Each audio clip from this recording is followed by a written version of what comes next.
c'est Nadia et François. Nadia est une vraie sibérienne. Elle adore faire du shopping et voyager. François est un pur Vendéen. Il aime la course et le chien de traîneau.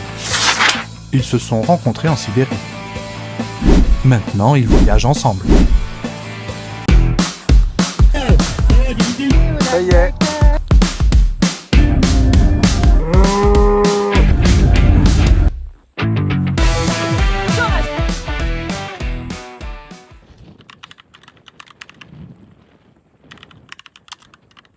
Dans la première partie de nos aventures au lac Baïkal, nous avons quitté Irkoutsk pour arriver sur l'île Olkhon. Nous nous sommes installés dans la maison d'hôte chez Nikita à Kougir. Bonjour tout le monde, c'est Olivier. Привет. Bon. Il est peut-être 9h du matin, oui, 9h30. Oui. On s'est réveillé avec beaucoup de vent. C'est le vent qui nous a réveillés, il faut le dire dans ce sens-là. On a l'impression que le toit va s'envoler. On va prendre un petit déjeuner et puis on verra. Là, le vent est quand même retombé, il fait plutôt bon. Oui, bah en fait ça retombe, ça revient. C'est un peu voilà.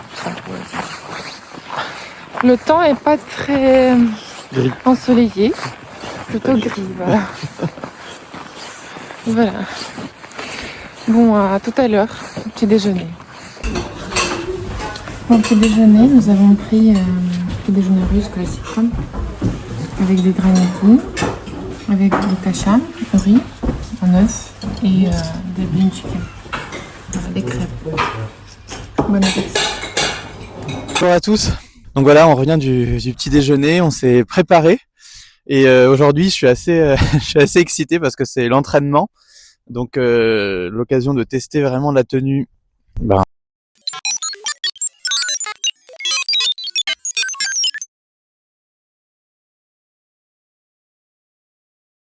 Sur place, sur le lac.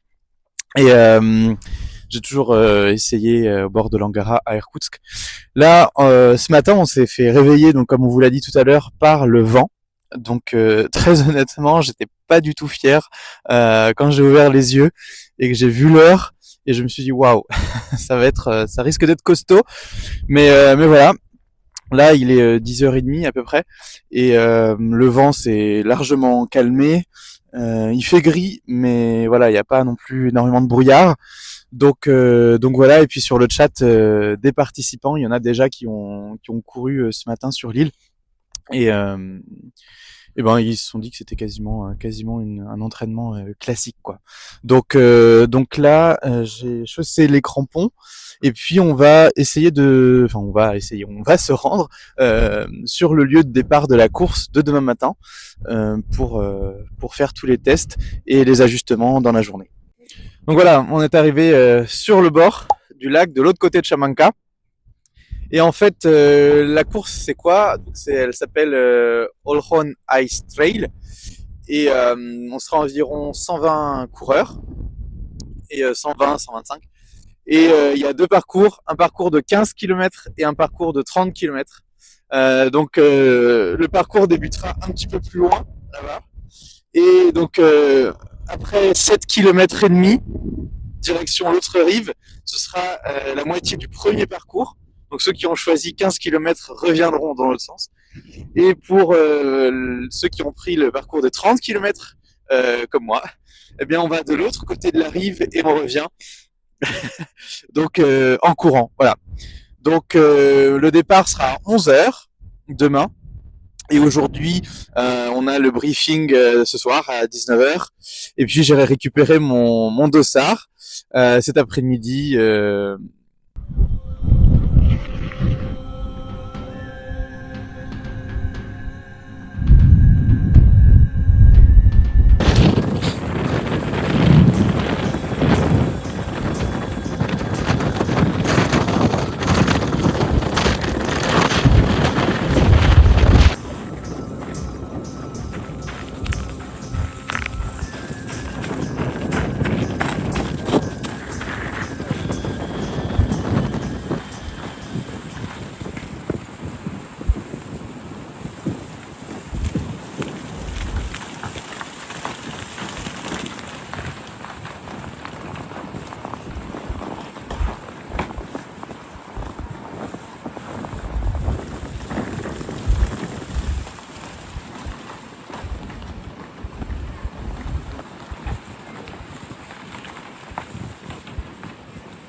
Bon, le temps que François court, j'espère que vous m'entendez.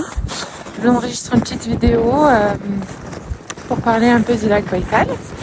Le Baïkal, je pense que je suis déjà la 4e fois. La première fois que je suis arrivée, c'était en 2009. C'est important de préciser que je suis née dans la région d'Irkoutsk. Donc on allait au Baïkal assez souvent, pas que sur l'île Olkhon, mais sur l'île Olkhon, ça fait déjà 4 fois que je suis venue.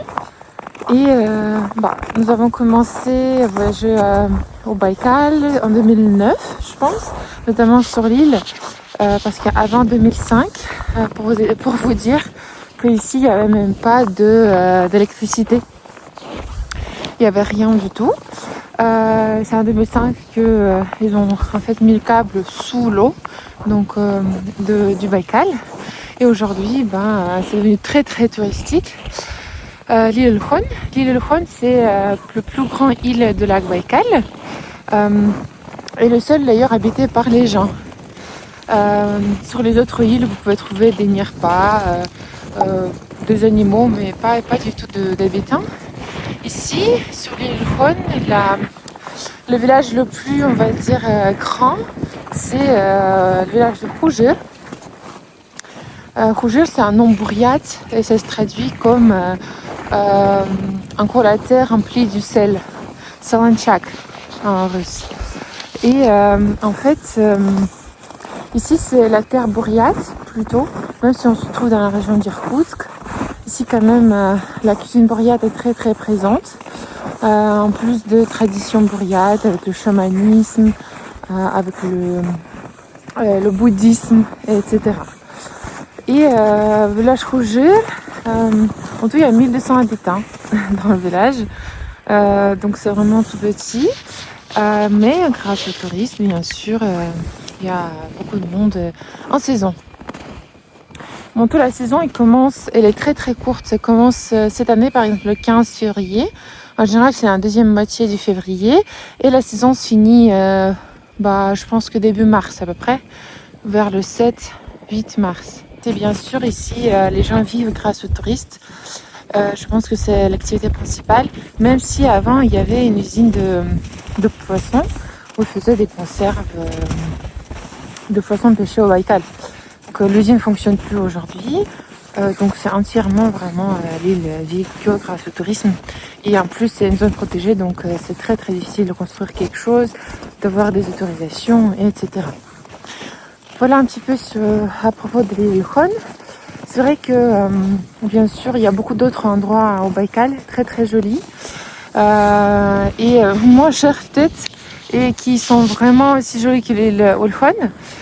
Mais l'île quand même a son âme. Elle n'a pas perdu son âme. Elle est aussi mystérieuse et on trouve vraiment une énergie qu'on ne trouve, je pense, que nulle part dans le monde. Et pour vraiment sentir ça, il faut venir ici. Je pense que pour moi, l'énergie principale, c'est j'ai toujours cette pensée que le lac est vivant. Donc il y a autant de bruit, il bouge tout le temps, autant de mouvements. Il y a du vent, il y a des vagues sous la glace. Je pense qu'aujourd'hui, la glace est à peu près 50 cm, ce qui permet déjà aux voitures de conduire sur la glace. Mais c'est vrai que comme il y a quand même la profondeur, je pense que le point le plus profond, c'est 1 km 700 mètres. Vous imaginez que sous la glace, il y a quand même des vagues qui se forment et à cause de ces vagues, ou grâce à ces vagues, le lac bouge et fait des bruits un peu, on va dire, extraterrestres, si on peut dire ça. Voilà. Donc, en fait, si on cumule tout ça, le chamanisme, toute cette énergie du lac, bien sûr, ça attire les gens. C'est un endroit unique au monde. Donc si vous venez un jour au Baïkal, je vous conseille bien sûr l'île Olkhon, mais si jamais vous souhaitez, je peux vous partager d'autres endroits très très sympas au Baïkal. Bon, regardez derrière moi, vous pouvez ici apercevoir les montagnes. Ce sont les montagnes de Sayane. C'est très joli, aujourd'hui c'est très très dégagé. Donc on peut les apercevoir très très... Et donc chaque année ici, il y a le Alhon Ice Fest. C'est une exposition de sculptures de glace sur le lac Baïkal. D'habitude, quand même, c'est une très très belle exposition avec beaucoup de statues. Mais cette année, malheureusement, il n'y a pas beaucoup d'investissement. Et donc, je ne voulais pas du tout ouvrir le fest, là, le Hon Ice Fest. Mais quand même, ils ont trouvé un peu d'argent et ils ont fait une toute petite exposition, mais très très jolie, très mignonne. Je vais vous montrer un peu. J'espère que François va me rejoindre. Ah là, je crois que c'est celui qui court. C'est lui qui va nous rejoindre. Suivez nos aventures. Recevoir un petit pont et temple. Et un temple aussi un peu plus bas, un pont ici. Malheureusement, vraiment tout.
Voilà, c'est l'ancienne usine des poissons qui est malheureusement abandonnée.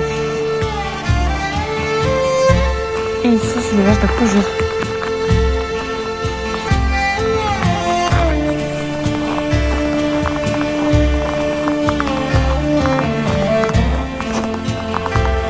Il n'y a pas forcément d'hôpital. Et il n'y a pas... en tout cas, avant, il n'y avait pas du tout d'endroit où tu peux retirer de l'argent, de banque. C'est qu'à la pharmacie que tu peux retirer de l'argent, mais avec quand même une taxe, une commission de 5%. Et je pense que le plus gros problème, c'est l'hôpital, parce que ici, il n'y en a pas. Et si jamais quelque chose passe, c'est qu'en hélicoptère,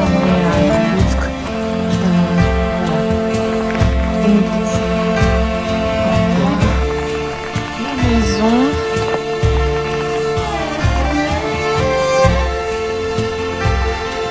Le village de Rouget.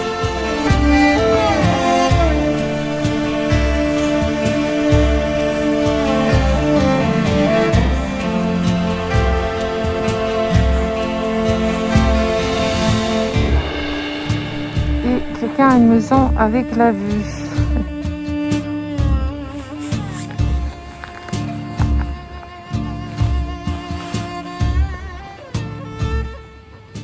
Pour le déjeuner aujourd'hui, on a du houmous, donc le poisson endémique du lac, qui est cru et qui est mariné donc avec des oignons et puis un petit peu de zelonuglouk, comment on peut traduire ça, de cébette. Et enfin, ça c'est un plat que j'aime beaucoup, c'est le houmous, donc toujours le poisson endémique du Baïkal et qui est grillé avec des légumes ici, une petite sauce. Voilà.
Et donc voilà, je suis allé chercher tout à l'heure mon dossard pour la course. Donc j'ai le numéro 35 avec des petites épingles pour mettre sur mon torse.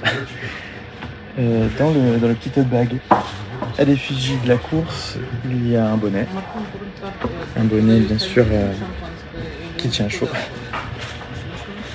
Ensuite, il y a des petits stickers pour ranger ses affaires personnelles au début de la course.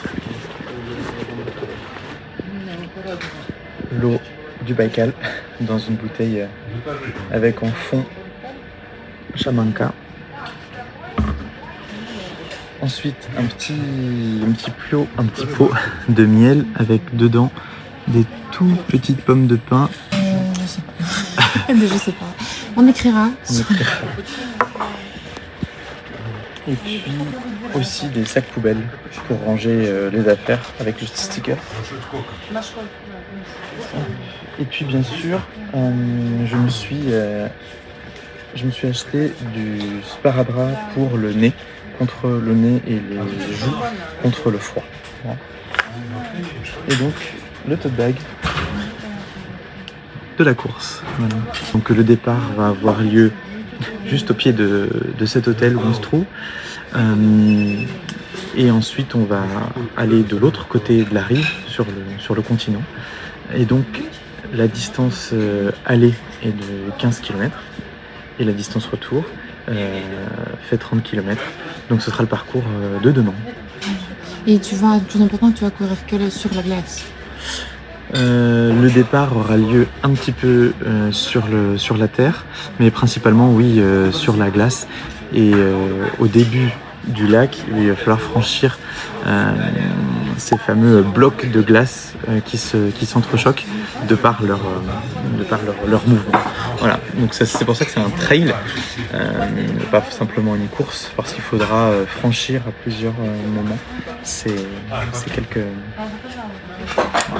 obstacles de glace, on peut dire ça comme ça. Красиво, осенью советую. Вот правда, кто ни разу не бежал, 37 же будет, да? 37, 65? Или 50 в этом году еще?